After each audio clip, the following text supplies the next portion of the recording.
Oi, pessoal, tudo bom? Bom, hoje estamos aqui em mais um bate-papo entre mulheres empresárias e as convidadas de hoje são duas advogadas que são pioneiras em uma nova forma de exercer o direito na área da beleza. Então, eu estou aqui com a Gidelia Niemann e a doutora Simone Faleiros. E vou deixar o espaço para elas se apresentarem. Então, pode começar, Simone, conta pra gente um pouco sobre você. Bom dia, Clara. É um prazer estar aqui com vocês. Eu sou a Simone Faleiros, eu tenho 23 anos de formada e faz 20 anos que eu exerço advocacia, praticamente. Comecei em escritórios, depois passei a trabalhar em multinacionais, trabalhei muito tempo na Federação das Indústrias do Estado de Minas Gerais, fiquei 8 anos lá e desenvolvi a minha carreira na área tributária. Né? Me formei e desenvolvi a carreira nessa área. Passado um tempo, em 2019, 2018, mais ou menos, eu resolvi montar meu próprio escritório. Depois de ter trabalhado em vários outros lugares, eu resolvi que eu queria ser protagonista da minha própria vida ali, profissional. E montei o escritório, comecei a atender as demandas que vinham na área tributária, mas eu me especializei depois em Lei Geral de Proteção de Dados. É uma lei recente e eu gostei muito da ideia de poder trabalhar com privacidade e proteção de dados. Comecei ali com esse escritório e dediquei muito do meu tempo da LGPD para a área da saúde, porque a LGPD, todas as áreas, todos os setores hoje precisam estar de acordo com essa lei. E começou a chegar muito caso para mim de saúde. E aí eu comecei a trabalhar com a área da saúde e foi uma experiência muito rica. Quando eu já estava ali trabalhando há algum tempo com isso, a Gidelia já é minha amiga há algum tempo, a gente acabou se encontrando e aí passamos por uma nova etapa, demos um início a uma nova jornada juntos aí e estamos na área do direito da beleza agora. Perfeito. E agora um pouquinho sobre a tua história, Gidelia, conta pra gente. Olá, bom dia, Clara, Simone, obrigada pelo convite, obrigada por estar aqui para contar um pouquinho da nossa história. Bom, eu sou a Gidelia Niemann, eu sou idealizadora do Beauty Law e aí eu vou contar um pouquinho como eu cheguei até o Beauty Law. Sou de Belo Horizonte, fiz Direito, me formei na UFMG, me especializei em Direito Tributário, fiz mestrado em Direito Tributário, tive a oportunidade de dar aula, que é uma coisa que eu gosto bastante, da área da educação, mas sempre voltada ali para a advocacia e especialmente a advocacia consultiva.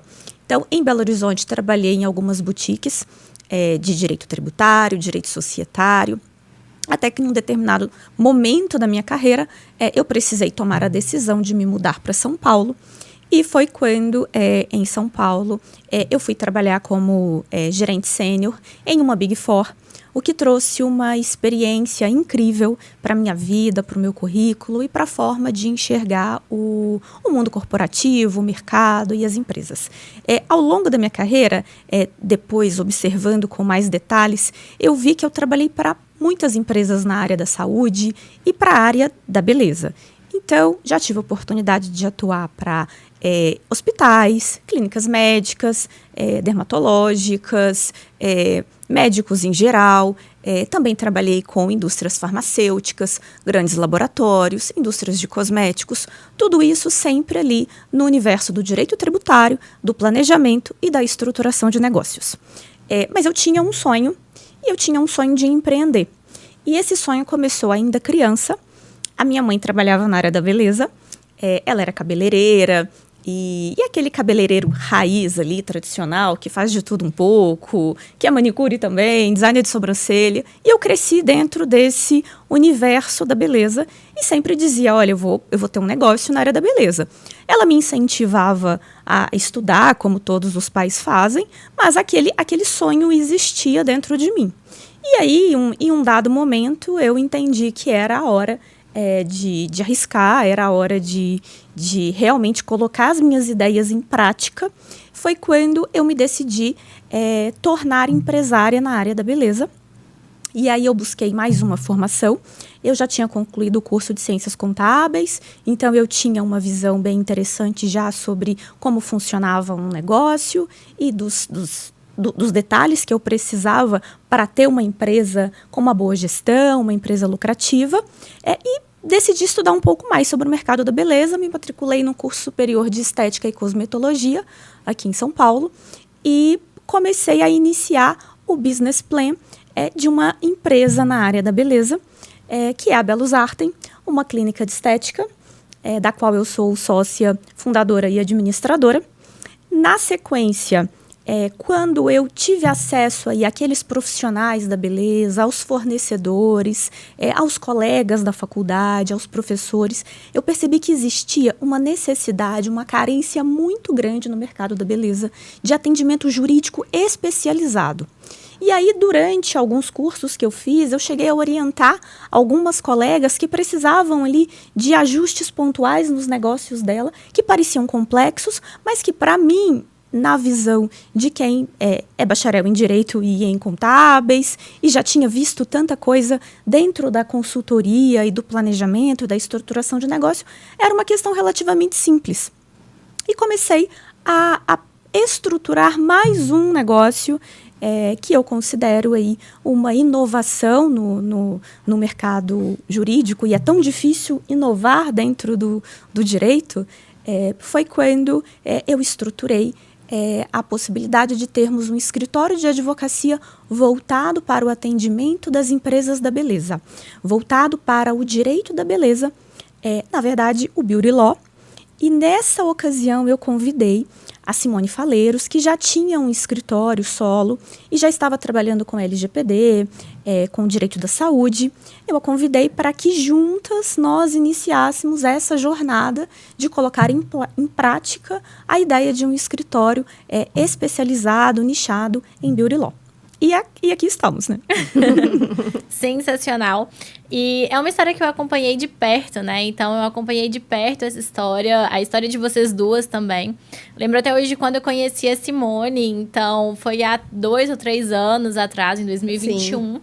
Que eu vim a São Paulo fazer alguns atendimentos pontuais. Eu sou injetora, biomédica injetora, sócia da Gidelli, na clínica Belus Artem. E nesse encontro que nós tivemos, as duas já tinham uma ideia de negócio naquela época, mas ainda não sabia o que seria, né? Então, no ano passado, se concretizou essa parceria e veio à tona o Beauty Law. Puxando, então, nesse assunto, conta mais um pouco sobre o Beauty Law, sobre o conceito do Beauty Law. Vocês já deram uma introdução, né, de como ele surgiu, a Gi contou, então eu acompanhei a história dela também. Ela é minha madrinha, então nós temos aí uma parceria por trás de todos esses bastidores. Temos também uma parceria da vida. E eu quero que vocês falem mais, né, sobre o conceito do Beauty Law, a forma que ele surgiu. Teve essas dúvidas, a gente sabe que não é fácil administrar uma clínica de estética, não é fácil estar por dentro de tudo o que a vigilância sanitária pede, e a vigilância é contrato com o fornecedor, material que se utiliza, a técnica. Então, são várias relações que o profissional ele precisa ter, que a empresa precisa ter, e eu acho que vocês conseguem englobar tudo isso, né? Sim, com certeza. Como a Gidelli falou, né, realmente essa questão do Beauty Law veio muito forte para a gente. Quando ela trouxe a ideia, eu abracei, porque é um conceito totalmente novo, direito da beleza. A gente, no Brasil, a gente fala direito da beleza, mas esse conceito de Beauty Law já existe na Europa há muito tempo e nos Estados Unidos, porque eles já têm escritórios lá que são especializados nessas áreas. Então, o que é esse Beauty Law, né? Esse direito da beleza? Nada mais traduzindo assim para uma linguagem mais comum, nada mais do que organizar, estruturar todas as áreas do direito dentro de um escritório para levar a prestação de serviço para o direito da beleza, clínicas de estética, indústria e comércio. Então, nós temos a sistematização, por exemplo, de normas trabalhistas, tributárias, contratuais, registro de marca, normas regulatórias e sanitárias, A própria LGPD, que é uma lei nova, mas é que ela é muito importante, principalmente para essa área da saúde e da beleza. Então, são todas essas áreas do direito, né, vinculadas para a prestação de serviço para esses nichos. Então, não são só clínicas de estética, temos aí clínicas dermatológicas, a gente acaba passando por outros pontos como fisioterapeutas, psicólogos, manicures, salão de beleza, a própria indústria, como eu falei no início, e o comércio também. Então, é isso, é a sistematização das normas voltadas para a área da beleza. É praticamente o conceito de beauty law, mais comumente falado, direito da beleza. Bom, nós percebemos que existe aí uma carência, como eu falei, nesse atendimento, e entendemos que era importante uma área do direito que estivesse focada nessas empresas de beleza, incluindo aí serviços de estética e saúde, o próprio comércio de cosméticos, que também tem as suas especificidades. A gente está vivendo aí uma reforma tributária e sabemos que existe uma complexidade no sistema tributário brasileiro, e aí pensando, né, nessa complexidade que ainda vai perdurar enquanto estivermos em fase de transição, a gente tem uma legislação bem complicada para quem trabalha com produtos. Bom, então, o comércio de cosméticos também é uma área que merece a atenção do Beauty Law, e também trabalhamos com as indústrias de produtos de beleza e de cuidados pessoais, que assim como o comércio de cosméticos tem uma série de especificidades e precisam dessa atenção especializada do direito, né? E só para contar um pouquinho de uma fofoca do passado, me lembro de que em um momento, há 2 anos e meio, sentamos eu, a Simone e a Clara, e a Simone tirou uma foto nossa, e ela postou um story assim, coisas grandes. Exato, coisas grandes virão. Coisas grandes virão e tal. E aí, anos depois, olhando aquilo, a gente entendeu que já era uma semente de algo que estava para surgir, que naquele momento a gente nem imaginava. Sabemos que no Brasil a área de beleza e de cuidados pessoais é uma área extremamente importante, e como não ter um escritório que seja nichado, que seja voltado, que seja especializado nessas demandas que atingem aí as empresas de serviços de beleza, comércio e industrialização de produtos de beleza. Perfeito. Então, agora, entrando nesse mundo do Beauty Law, né? Primeiro que eu amei o conceito.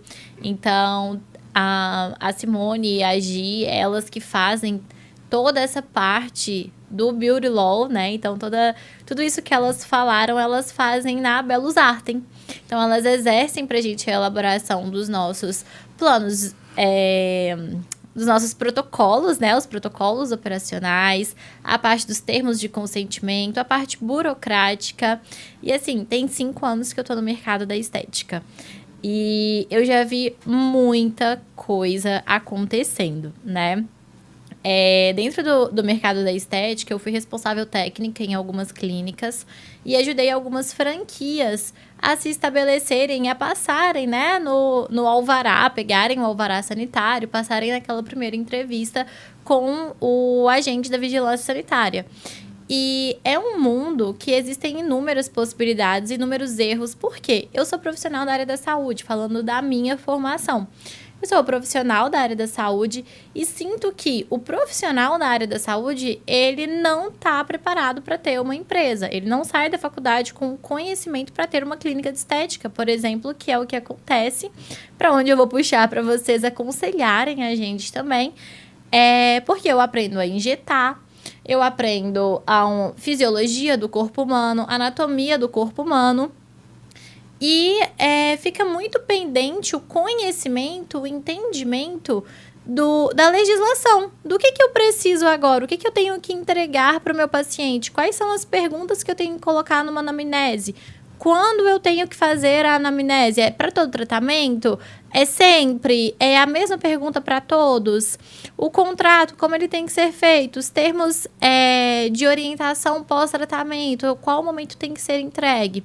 Dentro da estética, eu vejo essa dificuldade que abrange muitos profissionais. Claro que durante a minha trajetória eu busquei vários cursos profissionais, tirar dúvidas, porque teve um período que eu atendi sozinha e assumindo muito nova a responsabilidade técnica de estabelecimentos e franquias que estão em todo o território nacional. Eu precisei de entender melhor, de tirar algumas dúvidas sobre esse assunto, né? E, claro, é muito importante para mim oferecer segurança para o meu paciente. Sim. Como uma profissional que veio da análises clínicas, da indústria, de homologação, foi para a estética, eu entendo que a parte burocrática é muito importante. E sou irmã e afilhada de advogado, né? Então, eu tenho que me assegurar sempre.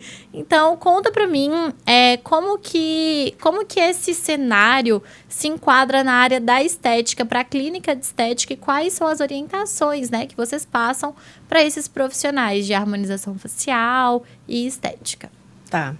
Essa dúvida ela é muito pertinente, porque não só no caso, né, do pessoal da estética, desses profissionais da estética, mas em outros, as pessoas saem da faculdade sem ter um mínimo de noção de como montar um negócio. E montar um negócio não é fácil. Então, você tem que pensar em toda a sistemática que vai rodar dentro desse negócio. Eu jurei que era. Muita gente pensa, né, que inclusive, você ter um escritório de advocacia também é um tipo de empresa. A gente vê o escritório hoje como um negócio. Então, também temos que pensar em outras coisas além da parte jurídica, por exemplo.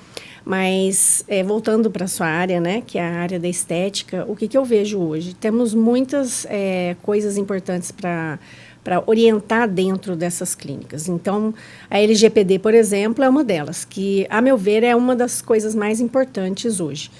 Porque é uma lei nova, né, a Lei Geral de Proteção de Dados. Muitas pessoas não conhecem, ou se conhecem, não sabem da sua importância, porque acreditam que você ter apenas um site, uma política de privacidade dentro desse site, um termo de uso já é alguma coisa que garante ali uma segurança, e não é assim que funciona.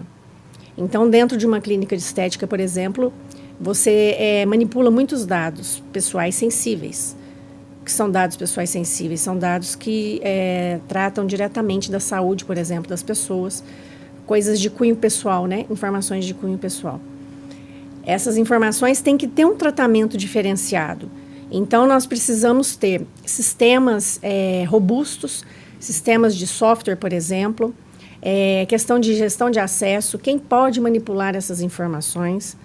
Isso tem que estar muito bem alinhado dentro da clínica para que não haja possibilidade de um vazamento de dados ou manipulação por terceiros, manipulação de forma ilícita. A questão de fotos, que hoje é muito importante, aonde eu armazeno essas fotos, eu trago a informação de do rosto do paciente total, que dê para saber quem é a pessoa, porque você não pode identificar essa pessoa, porque senão acaba sendo um dado pessoal também. Então, é uma gama de coisas muito grandes. A anamnese, prontuário, ali tem várias informações sobre a saúde do paciente. Quem manipula, onde fica, arquivo digital, arquivo físico, tem assinatura, não tem. Os termos de consentimento, que são informações importantes que você tem que passar para o seu paciente, porque ali naquele termo de consentimento você vai explicar tudo a respeito daquele procedimento, quais são as contraindicações, efeitos colaterais, o pós-operatório, porque muitas vezes também é feito algum tipo de procedimento em que o paciente tem que fazer a parte dele. Então, voltando, né, para essa área da LGPD, eu acho que tem esse espectro muito grande de assuntos a serem levantados e problemas efetivamente dentro das clínicas. Temos aí a parte, por exemplo, de registro de marca, que muita gente, às vezes, não dá atenção. Pensa que ter apenas um site já o domínio do site é seu registro, não é. São coisas completamente diferentes. Se você não registra a sua marca, você não é dono dela, né? Para fins de propriedade industrial, você tem que fazer essa inscrição no INPI, tem que fazer o depósito desse registro para assegurar a sua marca. Temos também a parte tributária, societária, enfim, se eu for elencar todas as problemáticas aqui, a gente vai ficar o dia inteiro conversando, mas eu penso que essas duas situações que eu falei sobre o registro de marca são muito importantes, tanto quanto a LGPD, que é uma lei nova, mas que todos têm que estar atentos para não serem multados, porque a fiscalização já está de olho, principalmente nas clínicas, porque elas manipulam dados em larga escala e dados sensíveis. Exatamente.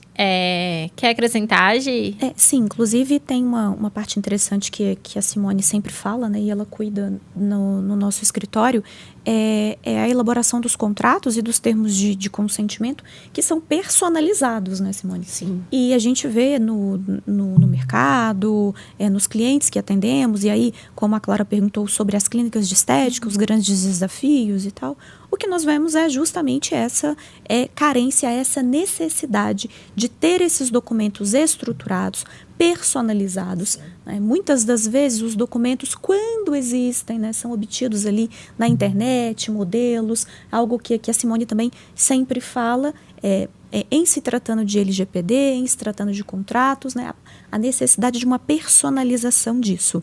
Um outro ponto bem relevante que a Clara falou é sobre a regularização sanitária, que é algo que deixa aí muito empresário, muito profissional da estética preocupado. São inúmeras normas. A área da beleza, ela é considerada uma área de interesse da saúde ou área de saúde, aí, dependendo do perfil do profissional e do tipo de serviço que é oferecido por essa clínica. Então, nós temos a necessidade de regularização sanitária, de obtenção de um alvará sanitário. Nas atividades, aí, como na biomedicina estética, que é a área da Clara, esse alvará ele é precedido de uma fiscalização, de uma análise desse profissional da vigilância sanitária. Então, a clínica precisa estar preparada para observar normas que são federais, normas da Anvisa, e precisa estar preparada para observar as normas ali municipais, né, da vigilância sanitária local. Além disso, um outro ponto que é muito desafiador, como a Clara falou, o profissional recém-formado, ele não estudou na faculdade como ser empresário. E então, por isso, nós temos uma área no nosso escritório para atender essas empresas em direito societário.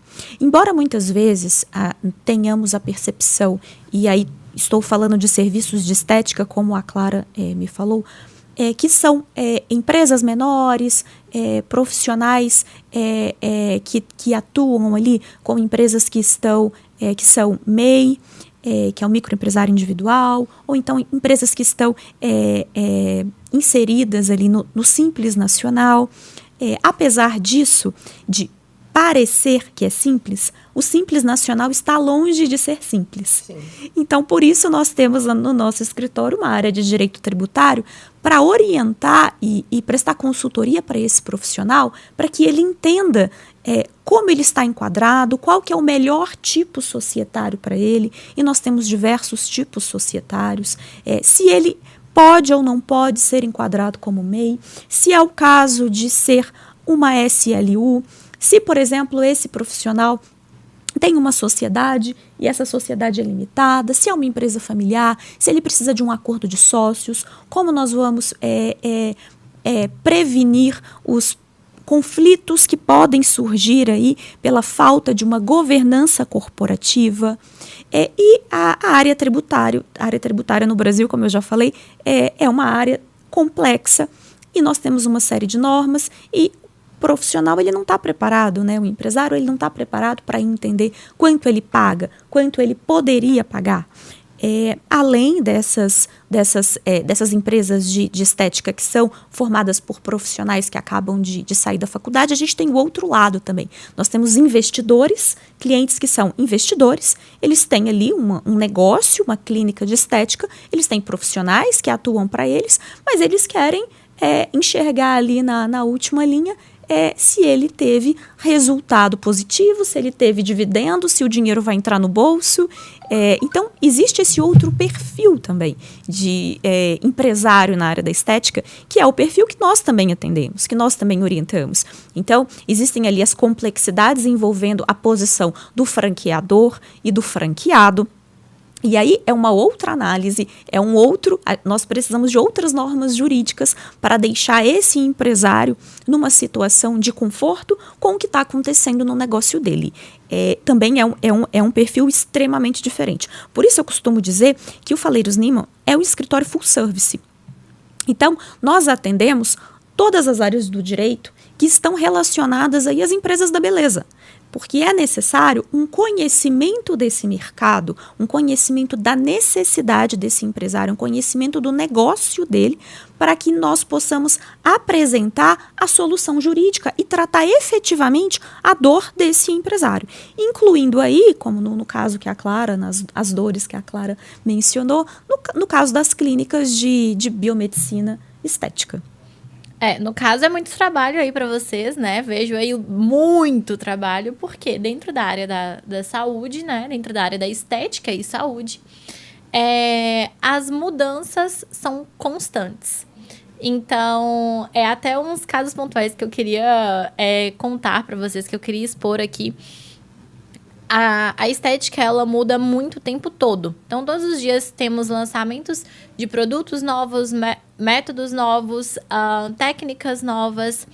E muita gente quer aplicar sem ter conhecimento, né? E aí, como vocês comentaram sobre o termo de consentimento, não sabe nem como elaborar o termo de consentimento, porque às vezes é um método tão novo que eu nem sei quais são as intercorrências associadas, mas já quero implementar e já quero colocar porque tá hypado, né? Tá famoso. E é legal ter esse apoio, esse suporte, toda essa orientação, tanto para o profissional que não é da área, para o investidor, para o empresário que está comprando, adquirindo uma franquia, para que ele o faça com sabedoria, porque a gente vê esse crescimento exponencial de franquias de estéticas prestando mau serviço, né, e correndo risco ali de acumular processos, de acumular intercorrências, de acumular problemas com pacientes por coisas que poderiam ser evitadas se eles tivessem tido uma orientação jurídica adequada em todos os campos, né. Um fator importante, duas curiosidades assim, super legais que eu tive ao longo da minha carreira até aqui, né? E é claro, é um constante aprendizado, todos os dias a gente aprende algo novo. Mas eu vi bastante diferente entre as exigências por parte da vigilância sanitária nos estados diferentes em que eu atuei. Então, em Minas Gerais foi de uma forma, em Santa Catarina foi de outra forma. E as abordagens aqui em São Paulo também é diferente, né? E a foto dos pacientes, o Conselho Federal de Biomedicina, ele tem uma resolução, que é a Resolução 330 de 2020, se eu não me engano, é isso mesmo, que é a resolução que passou a autorizar o uso de antes e depois, né? Porque até pouco tempo, antes dessa data, não podia publicar no Instagram fotos escritas antes e depois. Alguns conselhos, né, ainda não regulamentam o uso das fotos de antes e depois, mas o de biomedicina ele foi regulamentado. Mas na hora de fazer a publicação, você tem que colocar lá embaixo, que é o antes e depois, conforme a resolução X, tem que colocar o nome da resolução, colocar aqui, aquela imagem foi autorizada a publicação pelo paciente, mesmo que você oculte o rosto do paciente, né? Assim, eu costumo publicar tampando os olhos. E ainda tem uma outra observação que nós temos que colocar, que a resolução pede para colocar aqui. Este é um resultado de um tratamento e ele é individual e os resultados são alterados conforme cada anatomia, fisiologia de cada indivíduo. Então, tem que ter essa explicação embaixo e as pessoas precisam se atentar a isso também, né? Os profissionais da área. Mas, enfim, são pontos básicos que a gente vai aprendendo ao longo do tempo mesmo na atuação da área, né? Você faz errado e aprende, ou então você vê alguém fazendo errado e já consegue fazer diferente. Posso fazer um comentário em relação Claro. a isso que você falou? E nem é aqui como advogada, esquece um pouco, mas como empresária na área da beleza. Quando a Clara fala desses antes e depois, dessas fotos, independentemente de legislação de conselho, algo que tem me preocupado muito como empresária do setor, e como alguém que tem uma clínica de estética, que ao mesmo tempo também atua na advocacia, é a quantidade de filtros que utilizam nessas fotos. Então a gente tem um antes ali, totalmente sem tratamento, e a gente tem um depois com um filtro que descaracteriza completamente e, na minha opinião, até descredibiliza aquele profissional da estética que fez aquele tratamento. Porque o paciente, né, o possível cliente, ele olha para aquilo e fala, nossa, meu Deus, olha que perfeição, vou ficar assim também se eu aplicar uma seringa aqui de preenchedora, se eu fizer 50 unidades de botox, eu vou ficar exatamente assim. Quando, na verdade, aquela foto foi totalmente tratada. Então, eu tenho preocupações hoje, e aí como advogada também, né, e como empresária, em relação ao tipo de publicidade que é feita. O próprio posicionamento desse profissional perante o conselho dele, quando ele publica essas fotos, ainda que autorizadas e etc., eu tenho visto um abuso muito grande e que me traz uma outra preocupação com o bem-estar desses pacientes, desses clientes, desses seguidores, que vão olhar para aquela imagem e acreditar que vão ficar exatamente daquele jeito, fizerem um tratamento. Isso é totalmente errado já. Acredito que isso tem a ver até com a ética do profissional que está fazendo a publicação muito editada do antes e depois, né? Então, assim, você aprende a tirar fotos quando você é profissional da área, então você tem que diminuir o brilho, mas você vai diminuir para o antes e para o depois, o fundo tem que ser o mesmo, tem toda a estrutura que eles pedem. Quando você coloca filtro, você não está fazendo o antes e depois do seu trabalho. Você perde até o efeito do seu trabalho. Qual que é o trabalho que você está expondo? É o que você fez? Não é mais o que você fez que tá ali. É um resultado de um filtro no Instagram. Então, tem uma indústria que eu gosto muito, que é a Allergan.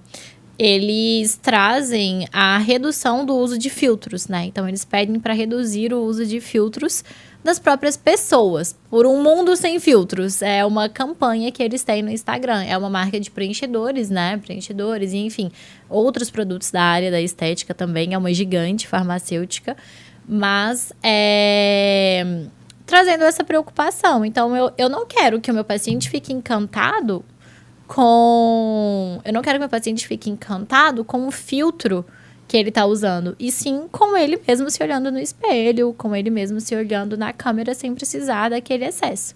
Afinal de contas, ele investiu, foi para isso, né? Exatamente. E só fazendo mais um adendo aí, eu acho que isso acaba induzindo, né, as pessoas a erro. Sim. E isso é grave, porque, como a Gi acabou de falar, as pessoas olham o resultado e elas acreditam que vão ficar daquela forma, né? E cada pessoa é única, cada situação é diferente uma da outra. Eu acho que tem que ter uma responsabilidade realmente maior com relação a essa questão. Tem que ter muita responsabilidade. Por isso que o conselho, quando ele fez a regulamentação, ele pediu essa frase embaixo das fotos de antes e depois, né? Até porque é muito diferente na hora de elaborar o plano de tratamento do próprio paciente. Quando eu elaboro um plano de tratamento, é muito comum um paciente chegar em consultório, eu já falei isso várias vezes no meu Instagram, já falei isso várias vezes com os pacientes, pedindo para fazer um procedimento X. Ai, minha amiga fez o procedimento X, quero fazer para ficar igual ela.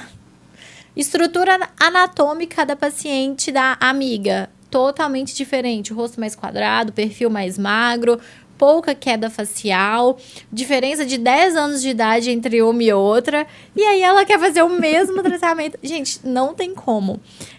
Ontem eu até fiz uma publicação autorizada de um resultado de uma paciente, foi hoje de manhã, na verdade, autorizada por uma paciente minha, e quando ela chegou no consultório, foi super engraçado, porque veio ela e a amiga, e as duas com perfis faciais completamente diferentes. Eram 2 perfis faciais bem diferentes. E elas queriam fazer o mesmo tratamento. Não, eu quero fazer Sculptra, né? Que é o mais famoso. Quero fazer o Sculptra e a gente quer dividir o frasco. Já não tem como fazer isso, né? Mas E aí eu falei, olha, eu não faço isso, infelizmente. Não tem como, eu não vou conseguir te entregar o resultado que você quer. E o perfil anatômico de vocês é completamente diferente. Então, se vocês quiserem, eu elaboro um plano para cada uma. E foi isso que a gente fez. No final, ela gostou bastante. Então, já tem 1 ano que a gente fez o tratamento dela. Até hoje, a gente mantém contato. Então, é um retorno positivo, sabe? Sim. Que você carrega como profissional, vendo esse feedback.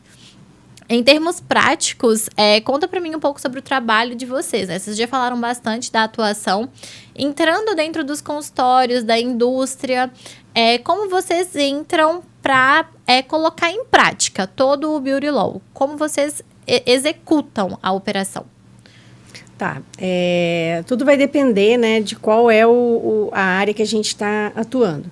Mas o que acontece? Tanto os serviços de saúde, que acaba os biomédicos, os dermatologistas, quanto aquelas áreas de interesse de saúde, que são salões, as manicures, todos os setores que tratam que tem essa vertente da beleza e da saúde, elas são extremamente regulamentadas. Então, a gente tem que tomar muito cuidado, porque, como você falou anteriormente, acabou citando também, nós temos normas municipais, normas estaduais, federais. Então, tem as normas regulamentares da Anvisa, regulamentação sanitária, como a nota técnica 2 de 2024 da Anvisa, que está aí altamente debatida ultimamente. Código tributário, Código de Defesa do Consumidor. Código de Defesa do Consumidor, por exemplo, essa situação que você falou, que a gente estava falando da indução a erro. Se você induz uma pessoa a erro, uma propaganda enganosa, então nós temos que ter prestar atenção nisso. Código Civil, Código Tributário, os próprios conselhos, Conselho de Biomedicina, Conselho de Medicina. Então, veja que é uma área extremamente regulamentada em todos os aspectos, seja para os serviços de saúde, quanto aqueles de interesse de saúde. Então, a gente toma esse cuidado, principalmente com a LGPD, quando a gente começa a atuar, a gente entra dentro do espaço e a gente verifica se é um setor regulamentado, se tem aspectos regulatórios ali para observar. Porque não basta só observar a legislação, às vezes estadual ou federal, você tem que ver se tem alguma norma regulamentar para poder trazer todo esse arcabouço e fazer uma análise daquela área de atuação, por exemplo. Então, a gente ingressa numa clínica de estética, a gente vai fazer toda essa avaliação. O que a gente tem que observar? O que é importante esse profissional ter dentro da clínica? A gente faz esse mapeamento, a gente traz esse diagnóstico e a gente vai implementando isso aos poucos. Existem poucas pessoas que tem tudo organizado, porque isso é praticamente complexo, né? Então, imagino, tanto de normas, e as pessoas às vezes começam de uma maneira informal, na maior parte das vezes, e vão organizando as coisas aos poucos, isso é natural, mas no momento em que a gente ingressa e verifica, a gente vai fazendo, vai apontando, e de repente a gente pode fazer isso de forma segmentada, né? Começa fazendo uma parte agora, depois a gente faz a outra, mas o importante é que tenha a atenção para tudo, porque uma fiscalização e uma multa, isso pode trazer um prejuízo muito grande, não só financeiro, econômico, como também reputacional. Sim, e uma coisa que me chama a atenção é que esse profissional aí da estética, da beleza, da saúde, como a Clara, né, biomédica esteta, ele tem que dar conta de assuntos que são de extrema complexidade da área dele, da área profissional Sim. de atuação dele, né? Então precisa estar sempre atualizado, conhecer bem as técnicas, afinal de contas, eles estão trabalhando com vidas e com a autoestima dessas pessoas, né, desses pacientes. E ainda precisam gerir o negócio, conhecer todas as normas regulatórias, todas as normas fiscais, lidar aí com os problemas da LGPD e os riscos que a LGPD trouxe ao negócio. Então, por isso, algo que nós falamos no Faleiros Niemann é que o nosso objetivo é sermos parceiros de negócio dos nossos clientes. É pegar na mão mesmo do empresário e ser aquele jurídico interno dele, ser aquela pessoa que compreende os desafios do negócio e que está ali com o cliente para realmente auxiliar na compreensão desse cenário que é complexo, que é desafiador, que traz aí uma série de desafios para esse profissional. Eu acredito que, em termos práticos, como a Clara comentou, é isso, né? Isso que a Simone falou, em resumo, sermos ali parceiros de negócio, trabalharmos desde a análise e elaboração de um diagnóstico, execução desse projeto em conjunto com o time desse nosso cliente e acompanhamento disso tudo. Bacana, e é isso mesmo, Gi. Você que acompanha a minha rotina ali, né, todos os dias de perto, o corpo humano já é complexo o suficiente para mim. Deixa eu focar nele e deixo vocês cuidando do restante, porque é muita coisa e a gente não consegue fazer tudo com perfeição, né? Tem que escolher uma coisa para realmente ser muito bom naquilo e no restante você aprende, acompanha, tá ali, mas a prática define a excelência, né? Então, aquilo Sim. que você pratica todos os dias que vai te tornar uma pessoa excelente no que você faz. Exatamente. E conta pra mim um caso marcante, sabe? Tem um caso marcante que você queira falar sobre a atuação de vocês? Olha, caso marcante, assim, na verdade, são casos interessantes de pessoas que deixam de observar a legislação, né? Então, teve uma situação bem interessante de uma profissional que a gente atendeu, que ela disse que não tinha os termos de consentimento elaborados de forma individualizada, que ela confessou para a gente que ela tinha pego na internet. E aí, o que acontece? A paciente foi fazer um procedimento na clínica que era completamente oposto do termo de consentimento que ela pediu para a pessoa assinar. E ela ficou numa saia justa, não sabia nem como explicar isso para a pessoa. Porque imagina que você vai fazer uma toxina botulínica e você recebe um termo de consentimento de um outro procedimento. Então, por isso que a gente sempre fala que modelos da internet nunca foram bons. Porque cada situação é uma situação. As pessoas, os negócios são individualizados, então não dá para colocar tudo no mesmo, né, pacote. A gente tem que olhar com cuidado. Teve um outro problema que nós tivemos com relação à questão de registro de marca, de um cliente que deixou para registrar essa marca muito tempo depois que ele começou a atuar, e isso teve um problema muito grande para ele, porque uma outra pessoa registrou a marca antes dele. Então, nós tivemos aí um problema muito grande com esse cliente. E a questão da LGPD, mais uma vez, porque é importante, de vazamento de fotos. Uma foto de uma clínica de estética, uma foto de uma paciente, de todo o tratamento dela, que foi encaminhado por um grupo de WhatsApp. E esse foi um problema muito sério dentro dessa clínica, e a gente teve que tratar com o rigor que isso merece, porque também o que acontece é que muitas pessoas acreditam que, mesmo sendo funcionárias de uma empresa, se acontece algum problema de vazamento de dados, por exemplo, a responsável é apenas a clínica. E não, muitas vezes acontece por falha humana. E se você consegue saber quem foi a pessoa, ela também pode ter ali alguma implicação, né, na vida dela, principalmente na parte profissional. E então, assim, são vários os casos, né, que eu poderia trazer, mas assim, os que me chamaram mais atenção foram esses. É por isso que a gente sempre trata as coisas de maneira muito preventiva. A gente traz a informação antes e deixa a casa arrumada, como a Gi falou. Nós temos o orgulho de sermos parceiros do negócio. No momento em que eu sou parceiro do seu negócio, eu também tenho o zelo e o cuidado com aquilo que você trabalha e eu quero fazer o melhor para você. Então, a prevenção sempre é o melhor remédio, embora a gente não tenha essa cultura da prevenção, principalmente aqui no Brasil, né? A gente não tem essa cultura muito forte, mas a gente vem pregando isso, esse caráter educacional e preventivo, em primeiro lugar, para que a gente não tenha problemas grandes como esses que a gente já teve. E tem algo até que a Simone trouxe do escritório anterior dela e que nós adotamos aqui no Faleiros Lima, que são os treinamentos. Os treinamentos corporativos que ajudam muito também para que esses casos não aconteçam. Então, a Simone ministra os treinamentos de LGPD, para que a equipe saiba exatamente como tratar esses dados. Ministramos treinamentos contratuais para gestão e conhecimento sobre o fluxo contratual, para que aquilo ali não se perca dentro da clínica. Então, é algo bem interessante que vem evitando, que pode evitar que esses casos danosos aí aconteçam, né? Sim.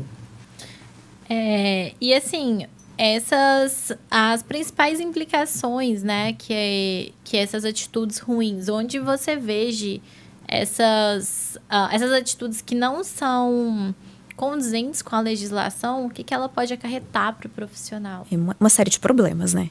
Então, se, por exemplo, a gente tem um dano aí, se acontece uma intercorrência com um paciente, esse paciente sofre um dano, ele pode ajuizar uma ação na esfera civil para reparação desses danos, e ele pode pedir aí da clínica uma indenização. E se a clínica até não tiver um seguro adequado, ela pode arcar com esse valor que não estava aí inicialmente previsto, enfim. O não cumprimento das normas sanitárias pode trazer multas que são multas pesadas, pode trazer a apreensão dos fármacos, dos produtos utilizados ali na clínica, se estiverem vencidos, se forem produtos que foram proibidos pela legislação de alguma forma, ou se estão armazenados de maneira inadequada. Então, a clínica pode perder esses produtos. E uma coisa grave que pode acontecer, que é a interdição do próprio estabelecimento e a proibição daquele estabelecimento funcionar, atender pacientes. Infelizmente, também, nós já vimos alguns casos de tratamentos estéticos que levaram o paciente a óbito. E aí, existe aí até uma possibilidade de implicação penal. Então, existência e discussão sobre o tipo do dolo, se houve um dolo eventual, se aquele profissional assumiu ou não o risco de produzir aquele resultado. Então, é algo triste? Sim, mas é algo que precisa ser falado. E sem falar que aí pode haver a perda da habilitação desse profissional para o exercício da profissão dele junto ao conselho, e algo que a Simone falou e eu vou trazer novamente, que é a própria reputação e imagem da empresa. Então, imagina esse profissional ou essa clínica que passou por isso, como vai ficar abalada e a reputação dela no mercado e a dificuldade para conseguir restabelecer uma imagem, se que isso é possível depois de casos de consequências graves, assim. É muito complicado, né? Muita responsabilidade nas nossas mãos. E eu queria que vocês deixassem, então, uma mensagem para os profissionais da área, para os empresários, para os profissionais. Qual é a mensagem que vocês querem deixar, assim, para a gente conseguir finalizar esse bate-papo que, assim, eu ainda vou estender depois daqui. Tá ótimo, excelente. Bom, a mensagem que a gente deixa é que cuidem de suas empresas e estejam a par de todas tudo que acontece dentro dela. Porque é óbvio que vocês, como profissionais, né, e eu falo vocês porque você é biomédica, todo mundo tem ali a sua própria atuação e tem que estar preocupada com a parte técnica dela. Mas não pode deixar passar, né, em branco as questões que permeiam esse local, essa estruturação de serviços. Por mais que você não vá a fundo e não saiba, porque para isso o escritório existe, né, para isso existem os advogados, você tem que estar a par até para poder entender qual que é os aspectos da sua atuação, o que pode ter problema, que te trazer problema ou não. E nós nos sentimos assim muito felizes porque nós somos precursoras nessa área, né? Nós estamos aí na vanguarda.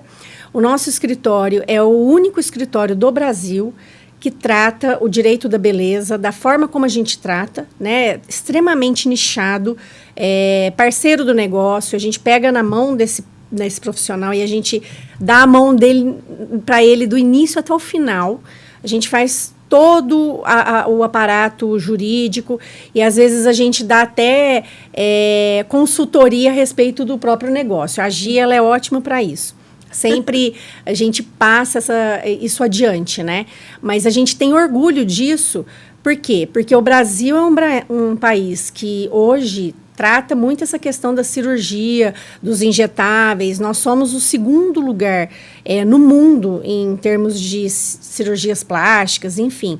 Então, é uma área muito visada e economicamente rentável no país. Então, olhem para suas casas, para os seus negócios, né, na verdade, e vejam isso com cautela, porque qualquer coisa que você fizer errado, você pode manchar a sua reputação, e uma reputação perdida não tem como voltar. Como a Simone falou, né, nós temos no Brasil, o mercado da beleza, ele é um mercado em franca expansão, né?